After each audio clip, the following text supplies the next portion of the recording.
नमस्कार सभी को। आज हम लोग रीजनिंग के अंतर्गत एक महत्वपूर्ण चैप्टर कोडिंग डिकोडिंग का अध्ययन करेंगे। कोडिंग डिकोडिंग क्या है? किसी अर्थपूर्ण शब्द या वाक्य को किसी विशेष नियमानुसार सांकेतिक भाषा में लिखने की प्रक्रिया कोडिंग या कूट लेखन तथा सांकेतिक भाषा में लिखे शब्द या वाक्य को वापस अर्थपूर्ण शब्द या वाक्य में लिखने की प्रक्रिया डिकोडिंग या कूट व्याख्या कहलाती है। अर्थात किसी अर्थपूर्ण वाक्य को किसी सांकेतिक भाषा में लिख देना, ये कूट लेखन हो गया, कोडिंग हो गई। और जो कूट लेख में लिखा हुआ वाक्य है उसको वापस अर्थपूर्ण भाषा में लिखने का जो कार्य है वो डिकोडिंग या कूट व्याख्या कहलाती है। परीक्षा में इससे संबंधित 4 प्रकार के प्रश्न पूछे जाते हैं। नंबर 1, अंग्रेजी वर्णमाला के अक्षरों के क्रम पर आधारित। इसमें अंग्रेजी वर्णमाला के किसी अक्षर या अक्षरों के समूह या शब्द को किसी विशेष नियम के अनुसार कोडबद्ध कर दिया गया होता है और हमें विभिन्न प्रकार के क्रमों की गणना करके उस कोडबद्धता को ज्ञात करना होता है। इस नियम का पता लगाकर पूछे गए अक्षर समूह को कोडबद्ध करने की योग्यता का परीक्षण इसमें किया जाता है। जैसे देखते हैं एक उदाहरण को, नाइट को ODDGM लिखा जाता है तथा डार्क को GOYC, तो ग्रीन को क्या लिखा जाएगा? यहाँ पे एन का समीपवर्ती अक्षर जो कोडेड वर्ड है उसमें एम है विपरीत क्रम में, आई का जी है, जी का डी है, एच का डी है और टी का ओ है। अब इनमें किस क्रम का विशेष ध्यान से देखें तो इसमें किस क्रम का प्रयोग करके इसे कोडेड किया गया है, तो हम पाएंगे कि एम जो है कोडेड फॉर्म में जो एम है वो एन से एक वर्ण माइनस है, -1।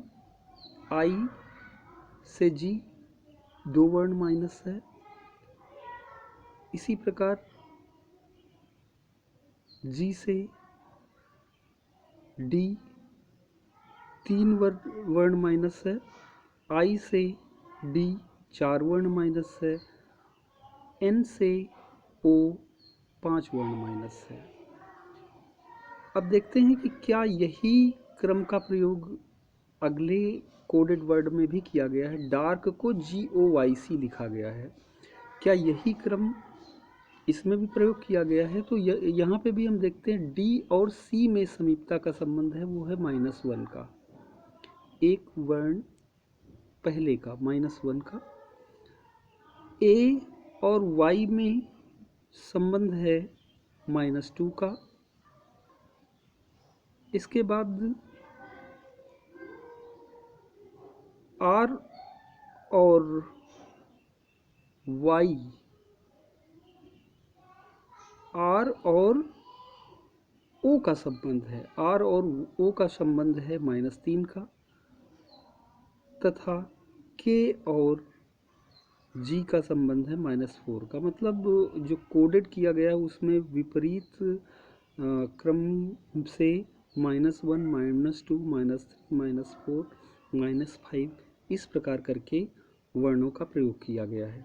तो इस प्रकार से अगर ग्रीन को लिखने का प्रयास करेंगे, आप प्रयास करिए, तो निसंदेह आप पाएंगे कि आपका जो उत्तर बनना चाहिए इसमें वो IABPF होगा। IABPF उचित उत्तर होगा। इसी प्रकार दूसरे प्रकार के जो प्रश्न आते हैं वो संख्याओं पर आधारित। इसमें शब्द या अक्षर समूह को संख्या के रूप में किसी विशेष नियम के अनुसार कूटलेखित किया जाता है। नियम को पहचान कर दिए गए अक्षर समूह को कूटलेखित किया जा सकता है। जैसे BAD को 7 लिखा गया है, SAP को 9 लिखा गया है, तो BAN को क्या लिखा जाएगा? तो यहाँ पे हम देखते हैं BAD, B का क्रम है 2, A का 1, B का 4। इन सभी की क्रम संख्याओं को जोड़ दिया जाए 2 + 1 + 4, तो योग हो जाएगा 7। यही प्रयोग क्या SAP में किया गया है? देखिएगा, SAP के अगर हम वर्णों के क्रम को जोड़ें तो S 19वें क्रम पे आता है, A पहले क्रम पे और P 16वें क्रम पे। इनको जब हम योग करते हैं, ठीक है, इनको जब योग करते हैं तो इनका योग कितना बन रहा है? इनका योग बना 36। इनका योग हुआ 36 और 36 में 6 और 3 का योग होता है 9। तो अब देखिएगा, बैन को इस प्रकार से किस रूप में डिकोडेड किया जा सकता है, बताइएगा। तो बैन को इस नियम के अनुसार देखिए, B का क्रम 2, A का 1 और N का 14। तो इनको अगर योग करें तो 14 + 1 + 2 = 17 हो जाएगा।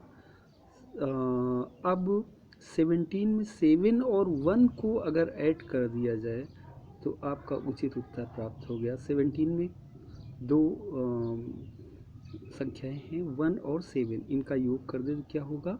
उचित उत्तर हमारा 8 होगा। अब तीसरे प्रकार के प्रश्न आते हैं शब्द प्रतिस्थापन पर आधारित। इसमें किसी एक शब्द के बदले दूसरे शब्द का प्रयोग किया जाता है तथा पूछे गए शब्द या वाक्य के लिए सांकेतिक शब्द को पहचानना होता है। जैसे यदि वायु को हरा कहा जाए, हरे को नीला कहा जाए, नीले को आकाश कहा जाए, आकाश को पीला कहा जाए, पीले को पानी कहा जाए और पानी को गुलाबी कहा जाए, तो साफ आकाश का रंग क्या होगा? तो साफ आकाश का रंग क्या होगा? तो हम जानते हैं साफ आकाश का रंग नीला होता है। साफ आकाश का रंग नीला होता है। क्रम में अगर हम ध्यान से देखें तो यहाँ पे नीले को क्या कहा जा रहा है? नीले को आकाश कहा जा रहा है, अर्थात हमारा उचित उत्तर क्या होगा? विकल्प A, आकाश। चौथे प्रकार के जो प्रश्न परीक्षाओं में पूछे जाते हैं वो भेदन क्षमता पर आधारित प्रश्न होते हैं। इन प्रश्नों में दिए गए वाक्यों के लिए कूटबद्ध वाक्य दिए जाते हैं।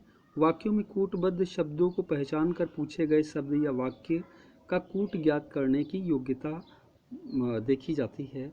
जैसे किसी कोड में 253 का अर्थ है बुक्स आर ओल्ड, 546 का अर्थ है मैन इज ओल्ड, 378 का अर्थ है बाई गुड बुक्स। तो इस कोड में आर किसका अर्थ है? तो यहाँ पे देखिएगा 253 में का अर्थ है बुक्स आर ओल्ड और 546 का अर्थ है मैन इज ओल्ड। तो इन दोनों वाक्यों में ओल्ड जो है ये शब्द एक दूसरे से में कॉमन है यहाँ पे शब्दों में, और जो संख्याओं में कॉमन है वो है 5। इसका मतलब है ओल्ड के लिए 5 का प्रयोग किया गया है, निसंदेह ओल्ड के लिए 5 का प्रयोग किया गया है। फिर बुक्स आर ओल्ड की तुलना हम तीसरे वाले बाई गुड बुक्स के साथ में करके देखें तो दोनों में बुक्स कॉमन है। पहले और तीसरे की जब तुलना करते हैं तो हम पाते हैं बुक्स कॉमन है इनमें, और बुक्स कॉमन है शब्दों में, तो संख्याओं में कॉमन क्या है? 3। संख्याओं में कॉमन है 3, अर्थात बुक्स का प्रयोग किया गया है 3 के लिए। अब बुक्स का प्रयोग 3 के लिए किया गया है, ओल्ड का प्रयोग 5 के लिए किया गया है, तो बीच में मध्य में पहले वाक्य में क्या बच रहा है? आर। निसंदेह आर किसके लिए प्रयोग किया गया होगा? 2 के लिए। तो हमारा उचित उत्तर होगा 2। इससे संबंधित एक्सरसाइज को मैं व्हाट्सएप ग्रुप पे प्रेषित कर रहा हूँ। अपना सबसे अच्छा प्रयास करिए। साथ में यदि आपको ये पाठ उपयोगी लगे तो चैनल को सब्सक्राइब अवश्य करिए।